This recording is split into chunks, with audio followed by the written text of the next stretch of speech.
Hello guys, welcome to Mehar classes Rajura. आज के video में हम देखने वाले हैं क्लास 12 फिजिक्स का most important question from chapter number 2, that is mechanical properties of fluid.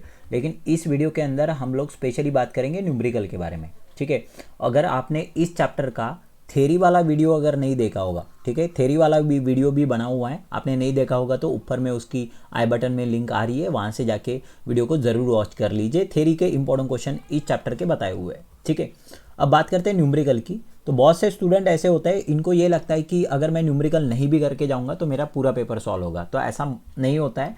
अगर आप देखोगे तो टोटल पेपर जो है वो विदाउट ऑप्शन 98 मार्क का आने वाला है। ठीक है, 98, और विथ ऑप्शन अगर पकड़ोगे तो विदाउट ऑप्शन अगर पकड़ोगे तो 70 मार्क का आने वाला है। तो 98 में से जो अगर देखोगे तो 35 to 36 मार्क्स का न्यूमेरिकल आने वाला है, और विदाउट ऑप्शन अगर देखोगे तो 15 से 16 मार्क, ठीक है, 15 to 16 मार्क के न्यूमेरिकल आने वाले हैं।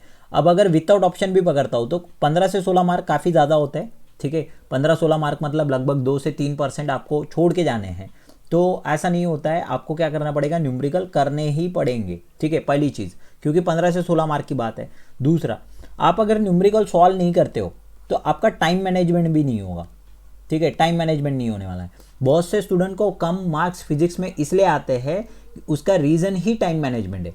3 आवर्स के अंदर 70 मार्क का पेपर कंप्लीट ही नहीं होता है। ठीक है, क्योंकि बहुत सारा थ्योरी लिखना होता है आपको, इसके चलते वो जो है वो कंप्लीट नहीं होता है। ठीक है, इसलिए आपको क्या करना है, न्यूमेरिकल पे काफ़ी ज़्यादा ध्यान देना है। ठीक है, न्यूमेरिकल पे काफ़ी ज़्यादा ध्यान देना है। इससे क्या होगा, आप अगर न्यूमेरिकल सॉल्व करोगे तो आपका पेपर शायद कम समय में सॉल्व हो सकता है। क्योंकि देखो ना, सिंपल, अगर आप मान के चलो आपको एक आधा थ्योरी क्वेश्चन लिखना है और एक आधा न्यूमेरिकल लिखना है, कौन सा जल्दी होगा? न्यूमेरिकल जल्दी होता है एज कम्पेयर टू थ्योरी।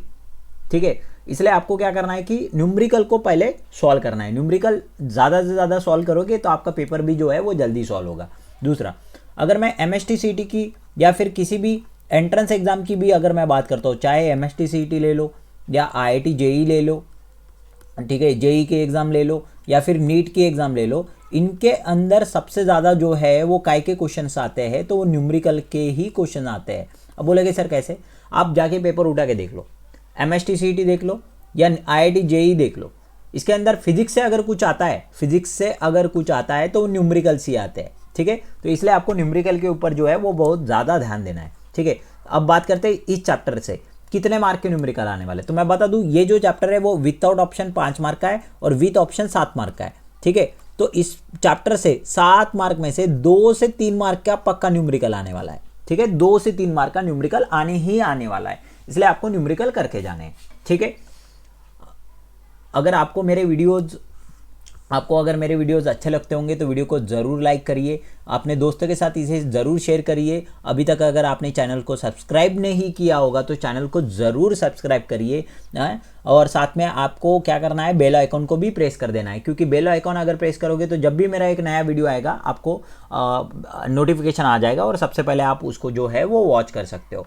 ठीक है, बात करते हैं सोशल मीडिया हैंडल्स की। इंस्टाग्राम के ऊपर आप मुझे फॉलो कर सकते हो, कोई भी आपका अगर डाउट होगा तो आप मुझे ज़रूर मैसेज करिए। फेसबुक के ऊपर हमारा पेज बना हुआ है, टेलीग्राम के ऊपर चैनल आप जो है वो ज्वाइन कर सकते हो, जिसके अंदर आपको हर चैप्टर के जो है वो नोट्स मिल जाएंगे। ठीक है, स्टार्ट करते हैं वीडियो गाइज। सबसे पहले मैं आपको बता दूं, जब भी मैं क्वेश्चन बताऊंगा आपको एक चीज़ करनी है। क्या करना है आपको कि सिंपली आपको टेक्स्ट बुक ओपन कर लेना है। टेक्स्ट बुक ओपन करने के बाद आपको उसके अंदर जो भी क्वेश्चन मैं बताने वाला हूँ उस क्वेश्चन को नोट डाउन कर लेना है गाइज। ठीक है, तो टेक्स्ट बुक का ओपन कर लो और टेक्स्ट बुक के अंदर वो क्वेश्चन जो है वो नोट डाउन कर लो। सबसे पहले बात करते हैं 2.3 की, जो कि प्रेशर है। प्रेशर के ऊपर क्वेश्चन आने का चांसेस है, जनरली अभी तक नहीं आया लेकिन आ सकता है क्वेश्चन। ठीक है, तो सबसे पहला टॉपिक है 2.3.1, टेक्स्ट बुक के अंदर देख लो 2.3.1, that is pressure due to liquid column. ठीक है, pressure due to liquid column, इसका सिंपल फार्मूला है दैट इज P=H ρg। ठीक है, P=H ρg, इसके ऊपर क्वेश्चन आने का चांसेस है। टेक्स्ट बुक के अंदर आप सॉल्व न्यूमेरिकल है जिसमें एग्जांपल नंबर 2.1 और 2.2 ये क्वेश्चन कर लीजिए। जो 2.2 है वो ज़्यादातर आने का चांसेस है। ठीक है, सो P= कौन से फार्मूले पे सॉल्व होता है ये? P=P0 + H ρg। ठीक है, एब्सोल्यूट प्रेशर का फार्मूला है। इस फार्मूले के ऊपर ये जो स्विमर वाला क्वेश्चन है वो सॉल्व होता है। ठीक है, टिक कर लीजिए 2.1 2.2। ठीक है, एक्सरसाइज के अंदर अगर आप चले जाओगे तो एक्सरसाइज के अंदर आपको क्वेश्चन नंबर जो है वो क्वेश्चन नंबर 10 नजर आएगा, जो कि ओशियन वाला क्वेश्चन है। ठीक है, एक्सरसाइज के अंदर जाओ, टेक्स्ट बुक के अंदर एक्सरसाइज है, वहां पे क्वेश्चन नंबर 10, ठीक है, क्वेश्चन नंबर 10 कर लो। और क्वेश्चन नंबर 19 जो कि गेज प्रेशर के ऊपर है, गेज प्रेशर के ऊपर एक क्वेश्चन है। ठीक है, सिंपल, इसी फार्मूले के ऊपर वो सॉल्व हो जाता है। ठीक है, तो ये क्वेश्चन आप अभी तक तो आए नहीं है, लेकिन अगर आपको करना है तो कर सकते हैं। ठीक है, सिंपल से क्वेश्चन है, सिंपल फार्मूला लगा के सॉल्व होता है। ठीक है, नेक्स्ट बढ़ते हैं। नेक्स्ट टॉपिक जो है वो एप्लीकेशन ऑफ पास्कल लॉ है। ठीक है, पास्कल लॉ के ऊपर थ्योरेटिकल क्वेश्चन भी आता है और साथ में न्यूमेरिकल भी आने के चांसेस है। ठीक है, चांस है, अभी तक आया नहीं है लेकिन आ सकता है। ठीक है, पास्कल लॉ के ऊपर भी आपको क्वेश्चन पढ़ के जाना है, जो कि टेक्स्ट बुक के अंदर अगर देखोगे तो टेक्स्ट बुक के अंदर ये सॉल्व क्वेश्चन है, जो कि एग्जांपल नंबर 2.3 है, जो कि हाइड्रोलिक ब्रेक पे क्वेश्चन है। ठीक है, सिंपल सा फार्मूला होता है F2 = A2 / A1 × F1। ठीक है, ये सिंपल से एक छोटे से फार्मूले के ऊपर जो है वो क्वेश्चन सॉल्व हो जाता है, हाइड्रोलिक ब्रेक। और अगर एक्सरसाइज के अंदर जाओगे तो क्वेश्चन नंबर 11 है, जो कि हाइड्रोलिक लिफ्ट के ऊपर है। सेम फार्मूला है हाइड्रोलिक लिफ्ट का भी। ठीक है, हाइड्रोलिक लिफ्ट का भी जो है वो सेम फार्मूला है। अगर इसके ऊपर थ्योरेटिकल क्वेश्चन अगर नहीं आता है तो न्यूमेरिकल आने के चांसेस बहुत ज़्यादा है पास्कल लॉ के ऊपर। ठीक है, आपको थ्योरी के अंदर भी ये क्वेश्चन काफ़ी इंपॉर्टेंट है, ये आप कर सकते हो। अगर आपको इससे ज़्यादा भी क्वेश्चन अगर प्रैक्टिस करने हैं, क्योंकि मैंने पहले ही कहा खाली बोर्ड एग्जाम के लिए मत पढ़ो। ठीक है, बोर्ड एग्जाम के लिए कब पढ़ना है, जब आपको लास्ट के 2-3 मंथ्स बचे हैं तभी बोर्ड एग्जाम के लिए पढ़ना है। तो आपको क्या करना है, अगर और ज़्यादा प्रैक्टिस करनी है आपको, तो ज़्यादातर क्वेश्चन आपको क्या कहाँ से मिलेंगे, तो टारगेट या नवनीत का डाइजेस्ट ले लो, वहाँ आपको एक्स्ट्रा क्वेश्चन मिलेंगे, वो भी क्वेश्चन आप सॉल्व करके देख लो। इससे क्या होगा, आपका टॉपिक भी और ज़्यादा बेहतर तरीके से जो है वो क्लियर हो जाएगा गाइज। ठीक है, आगे बढ़ता है। अगर मैं बोलूँ कि इस चैप्टर से कहीं से क्वेश्चन आने का चांसेस है, तो वो सरफेस टेंशन से क्वेश्चन, काफ़ी इंपॉर्टेंट टॉपिक है, यहीं से क्वेश्चन हर बार एग्जाम में आता है, इंपॉर्टेंट टॉपिक है, इसको मार्क करके रख दो। ठीक है, काफ़ी इंपॉर्टेंट टॉपिक है, इसी से क्वेश्चन आएगा। ठीक है, तो 2.4.2 दैट इज सरफेस टेंशन और सरफेस एनर्जी। ठीक है, सरफेस एनर्जी, इसके ऊपर ही क्वेश्चन आएगा, और जो क्वेश्चन आएगा वो 2 से 3 मार्क का क्वेश्चन होने वाला है। अभी तक जितने भी कोरोना के बाद 2 पेपर हुए, तो दोनों पेपर में यहाँ ही से क्वेश्चन था, दोनों पेपर में। ठीक है, तो आपको ये क्वेश्चन पक्का करके जाना है। तो यहाँ पे अगर देखोगे तो पहला क्वेश्चन जो है आप मार्क करके रख दो, जो इंटेक्स जो सॉल्व्ड क्वेश्चन है उसमें कौन सा क्वेश्चन है, तो आप देखोगे तो एग्जाम्पल नंबर 2.4 और एग्जाम्पल नंबर 2.5। ठीक है, तो इसके ऊपर क्वेश्चन है। एग्जाम्पल नंबर 2.4 एकदम सिंपल है, जो कि T = F/L पे सॉल्व होता है। ठीक है, सरफेस टेंशन का सिंपल फार्मूला। और अगर 2.5 देखोगे तो ये कैलकुलेट द वर्डन वाला फार्मूले के ऊपर है, कैलकुलेट द वर्डन, यहाँ पे वर्डन कैलकुलेट करनी होती है, that is W = T × DA। ठीक है, ये वाले फार्मूले पे जो है वो क्वेश्चन सॉल्व हो जाता है, और इसी वाले फार्मूले पे क्वेश्चन मैक्सिमम टाइम आता है। यही फार्मूला है जिसके ऊपर क्वेश्चन आता है, आपको वर्डन कैलकुलेट करना होता है। ऐसे ही एक्सरसाइज के अंदर बहुत सारे क्वेश्चन है, 4 क्वेश्चन आपको एक्सरसाइज के अंदर भी नजर आएंगे, टिक करके रख दो। क्वेश्चन नंबर 20, 21, 22 और 23, इनमें भी आपको कैलकुलेट द वर्डन ही है। ठीक है, कैलकुलेट द वर्डन मतलब सिंपल ये वाले फार्मूले पे ये क्वेश्चन जो है वो एग्जाम में बहुत बार आते हैं। तो ये जो टॉपिक है दैट इज इंपॉर्टेंट करके मार्क कर लो। कौन सा टॉपिक, सरफेस टेंशन और सरफेस एनर्जी वाला, इसके ऊपर ही मैक्सिमम टाइम एग्जाम में क्वेश्चन आता है। तो ये क्वेश्चन आपको पढ़ के ही जाने, छोड़ने नहीं है ये वाले क्वेश्चन। ठीक है, आगे बढ़ता है। नेक्स्ट अगर टॉपिक देखोगे तो आपको यहाँ पे देखे जो एक्सप्लेनेशन देना है, एक्चुअली ये यहाँ काट दीजिए, explanation of formation of drop and bubble. ठीक है, जो ड्रॉप एंड बबल फॉर्म होते हैं वो कैसा फॉर्म होते हैं, तो इंटेक्स के अंदर एक ही क्वेश्चन है जो कि एक्सेस ऑफ प्रेशर वाला क्वेश्चन है। ये टॉपिक के ऊपर क्वेश्चन आने का चांसेस थोड़ा सा कम है, तो आपने पढ़ के गए तो भी चलेगा, नहीं पढ़ के गए तो भी चलेगा। ठीक है, अगला टॉपिक अगर देखोगे तो इसके ऊपर भी क्वेश्चन आने का चांसेस बनता है। ठीक है, इंपॉर्टेंट मार्क करके रख दो, कैपिलरी एक्शन के ऊपर। ठीक है, कैपिलरी एक्शन के ऊपर क्वेश्चन आने का चांसेस है। इन टेक्स्ट के अंदर अगर जाओगे टेक्स्ट बुक के अंदर तो एग्जांपल नंबर 2.7, जिसमें आपको एंगल ऑफ कांटेक्ट कैलकुलेट करना है। ठीक है, क्या कैलकुलेट करना है, एंगल ऑफ कांटेक्ट। तो इसके लिए H = फार्मूला होता है, that is 2t cos θ / h ρg। ठीक है, H = 2t cos θ / ρrg। ठीक है, ये सिंपल फार्मूले के ऊपर जो है वो क्वेश्चन सॉल्व होता है। ठीक है, एक ही फार्मूला है। ठीक है, इससे आप क्या कर सकते हो, क्वेश्चन को जो है वो सॉल्व कर सकते हो। ठीक है, और एक एक्सरसाइज के अंदर भी आपको क्वेश्चन है जो कि क्वेश्चन नंबर 18 है, जिसके अंदर आपको calculate the rise of water, मतलब एच की वैल्यू कैलकुलेट करनी है, ठीक है। इसके ऊपर ये जो है वो क्वेश्चन है, इसके ऊपर भी एग्जाम में क्वेश्चन बनता है, ठीक है।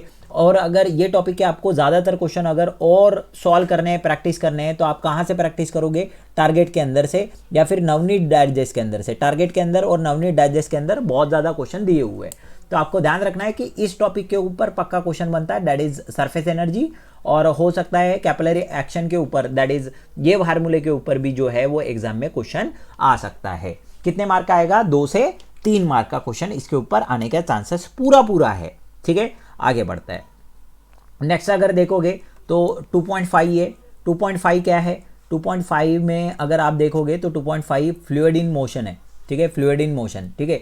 लास्ट टॉपिक है, मतलब अगर देखोगे तो फ्लूइड इन मोशन, जैसे चैप्टर नंबर 2 3 पार्ट में डिवाइड हुआ है। पहला पार्ट हाइड्रोस्टैटिक है, दूसरा पार्ट सरफेस टेंशन है, तीसरा पार्ट फ्लूइड इन मोशन है, ठीक है। अब बात करते हैं 2.6 critical velocity. Critical velocity calculate करने बोलेगा आपको, या रेनॉल्ड नंबर, इसके ऊपर क्वेश्चन आने का चांसेस है, ठीक है। जनरली इसके ऊपर क्वेश्चन जो है वो आपको दिए नहीं है इन टेक्स्ट के अंदर, लेकिन आपको अगर प्रैक्टिस करना है तो टारगेट के अंदर और नवनीत डाइजेस्ट के अंदर आपको ये 2 चीज़ों पे क्वेश्चन मिल जाएंगे, ठीक है। रेनॉल्ड नंबर और critical velocity, that is critical velocity का फार्मूला है that is VC=RN eta divided by rho D, और इसी फार्मूले से आप रेनॉल्ड नंबर का भी फार्मूला बना सकते हो, तो इसके ऊपर क्वेश्चन आने का चांसेस ज़्यादा है। नेक्स्ट है विस्कोसिटी, इसके ऊपर भी क्वेश्चन आने का चांसेस है, ठीक है, और वेलोसिटी ग्रेडियंट, ठीक है। ये 2 चीज़ें पता करके चले जाओ, क्योंकि वेलोसिटी ग्रेडियंट का सिंपल फार्मूला होता है that is dv divided by dx, ठीक है, dv डिवाइडेड बाय dx।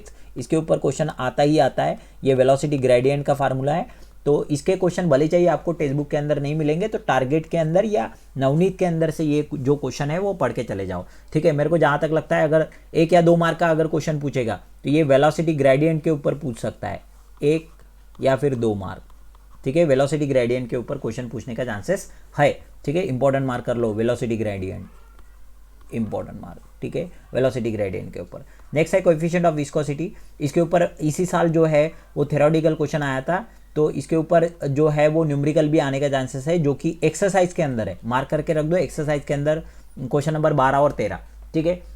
या फिर आपको इसके ऊपर न्यूटन्स लॉ ऑफ विस्कोसिटी के ऊपर भी क्वेश्चन पूछ सकता है, जिसमें आपको F=A इंटू ईटा dv/dx ये फार्मूले का यूज़ करके आपको क्वेश्चन सॉल्व करने होता है। सिंपल सा फार्मूला है, न्यूटन्स लॉ ऑफ विस्कोसिटी करके, इसी फार्मूले से आप ईटा भी कैलकुलेट कर सकते हो, कोएफिशिएंट ऑफ विस्कोसिटी, ठीक है। इंपॉर्टेंट करके मार्क कर लो, इसके ऊपर भी क्वेश्चन आ सकता है 2 से 3 मार्क का। नेक्स्ट है स्टोक्स लॉ, स्टोक्स लॉ के ऊपर भी क्वेश्चन बनने का चांसेस है, ठीक है, जो कि एग्जाम्पल नंबर 2.8 है टेक्स्ट बुक के अंदर, जिसमें विस्कस फोर्स की वैल्यू निकालनी होती है आपको, ठीक है। क्या फार्मूला है स्टोक्स लॉ का, FV क्या होता है 6π/RV ईटा, ठीक है। इस विस्कस फोर्स के ऊपर भी, स्टोक्स लॉ के ऊपर भी क्वेश्चन बनता है। नेक्स्ट है टर्मिनल वेलोसिटी, इंपॉर्टेंट करके मार्क कर लो, ठीक है। टर्मिनल वेलोसिटी पे भी क्वेश्चन आ सकता है 2 से 3 मार्क का, जो कि टेक्स्ट बुक के अंदर है 2.9, और अगर एक्सरसाइज के अंदर जाके देखोगे तो वो है क्वेश्चन नंबर 14, ठीक है, जिसमें आपको रेडियस ऑफ ड्रॉप कैलकुलेट करने बोलते हैं। टर्मिनल वेलोसिटी का सिंपल फार्मूला होता है V=2/9, ठीक है, R² rho minus sigma divided by eta, ठीक है। ये सिंपल इस फार्मूले के ऊपर सिंपल से क्वेश्चन एग्जाम में जो है वो आने के चांसेस है, ठीक है, तो पढ़ के चले जाना ये इस पे क्वेश्चन। लास्ट बढ़ते हैं, अब इधर से जो है वो क्वेश्चन ज़्यादातर नहीं आते हैं, ठीक है, लेकिन हो सकता है कभी कभी आ भी जाए, तो इसलिए आपको ये भी टॉपिक को जो है वो आराम से पढ़ के चले जाना है। That is equation of continuity, simple formula होता है इक्वेशन ऑफ कंटिन्यूटी पे A1V1 = A2V2, ठीक है, ये फार्मूला है। एग्जाम्पल नंबर 2.11 और एक्सरसाइज से क्वेश्चन नंबर 15, ठीक है। सिंपल इस फार्मूले पे आपका जो है वो क्वेश्चन सॉल्व हो जाएगा। नेक्स्ट है बर्नौलीज इक्वेशन। देखो बर्नौलीज इक्वेशन जनरली अगर देखा जाए तो थ्योरेटिकल क्वेश्चन आने का चांसेस कम है, ये एक तो इसके ऊपर डेरिवेशन आता है बर्नौलीज इक्वेशन का, ठीक है, डेरिवेशन भी आएगा तो 4 मार्क का आएगा, नहीं तो इसके एप्लीकेशन के ऊपर क्वेश्चन पक्का बन सकते हैं, ठीक है, एप्लीकेशन के ऊपर। तो ध्यान रखिए ये क्वेश्चन जनरली न्यूमेरिकल आने के चांसेस थोड़े से कम रहते हैं बर्नौलीज इक्वेशन के ऊपर, लेकिन ऐसा नहीं बोल सकते कि नहीं आएगा, आने का चांसेस है, इसलिए आप इसके डेरिवेशन करके चले जाओ और न्यूमेरिकल जो है वो आसानी से इसके ऊपर सॉल्व हो जाएगा, ठीक है। तो बर्नौलीज इक्वेशन आपको पता है क्या बोलता है, pressure energy plus 1/2 rho V square that is kinetic energy plus rho G H is equal to constant. ठीक है, ये बेसिक फार्मूला होता है आपका काय का, दैट इज बर्नौलीज इक्वेशन का। तो इसके ऊपर क्वेश्चन बनता है जो कि एग्जांपल नंबर 2.12 है या क्वेश्चन नंबर 17 है। इसके अगर बहुत सारे क्वेश्चन और सॉल्व करने हैं तो टारगेट और डाइजेस्ट, नवनीत डाइजेस्ट में से आप कर सकते हो। एप्लीकेशन के ऊपर पक्का पढ़ के चले जाओ, एप्लीकेशन के ऊपर क्वेश्चन बनने का चांसेस है, चाहे वो आपका स्पीड ऑफ ई फ्लक्स हो या फिर आपका वेंचुरी मीटर हो, तो इसके ऊपर क्वेश्चन बन सकता है। तो ये पक्का पढ़ के चले जाओ। टेक्स्ट बुक के अंदर अगर देखोगे तो 2.13 है और एक्सरसाइज के अंदर क्वेश्चन नंबर 16 है। ठीक है, जो कि ई फ्लक्स का होने वाला है। सिंपल फार्मूला है ई फ्लक्स का, V इक्वल्स टू 2GH। ठीक है, ये फार्मूले के ऊपर आराम से आप जो क्वेश्चन जो है वो सॉल्व कर सकते हो। नेक्स्ट अगर देखोगे तो इंटेक्स वेंचुरी मीटर के ऊपर भी आपको एक क्वेश्चन नजर आएगा, वेंचुरी मीटर के क्वेश्चन। ठीक है, इसमें V2 square minus V1 square is equal to 2GH। ठीक है, ये सिंपल फार्मूले पे जो है वो वेंचुरी ट्यूब के क्वेश्चन सॉल्व हो जाते हैं, जो कि एग्जाम्पल नंबर 2.13 है। सॉल्व एग्जाम्पल है आपके टेक्स्ट बुक के अंदर। ज़्यादा क्वेश्चन अगर आपको सॉल्व करने हैं तो टारगेट या नवनीत डाइजेस्ट में से आप कर सकते हो। एट द लास्ट मैं आपको बता दूं कि कौन से टॉपिक के ऊपर ज़्यादातर क्वेश्चन बनते हैं। तो मैंने पहले ही बताया आपको कि ये जो टॉपिक है दैट इज़ सरफेस टेंशन वाला टॉपिक, तो इस टॉपिक पे ज़्यादातर क्वेश्चन आएंगे। ठीक है, ये इंपॉर्टेंट करके मार्क कर लो। और उसमें भी मैं आपको बता दूं, ये कैलकुलेट द वर्डन वाले जो क्वेश्चन है, ये क्वेश्चन पक्का करके चले जाओ। इसी के ऊपर जनरली जो है वो क्वेश्चन इस चैप्टर से आने का चांसेस है, बहुत बार इसी से आता है। ठीक है, तो गाइज ये हुए इंपॉर्टेंट जो न्यूमेरिकल्स है वो इस चैप्टर के। ठीक है, आपको अगर मेरे वीडियो अच्छे लगते होंगे तो ज़रूर लाइक करिए। ठीक है, और आपको अगर कोई भी डिफ़िकल्टी होगी किसी चैप्टर के अंदर तो आप कमेंट बॉक्स में कमेंट कर सकते हो। ठीक है, तो मैं उसके वीडियो लाते जाऊंगा। वीडियो को ज़रूर शेयर करिए अपने दोस्तों के साथ। इससे क्या होगा कि ज़्यादातर वीडियो चलेगा या उसके व्यूज़ ज़्यादा आएंगे, इससे मुझे मोटिवेशन मिलेगा और आगे के वीडियो में मैं जल्दी जल्दी अपलोड करते जाऊंगा। साथ में चैनल को अगर आपने अभी तक सब्सक्राइब नहीं किया होगा तो चैनल को ज़रूर सब्सक्राइब करिए और बेल आइकॉन को प्रेस करना मत भूलना। मिलते हैं अगले वीडियो के गाइस, तब तक के लिए थैंक यू वेरी मच।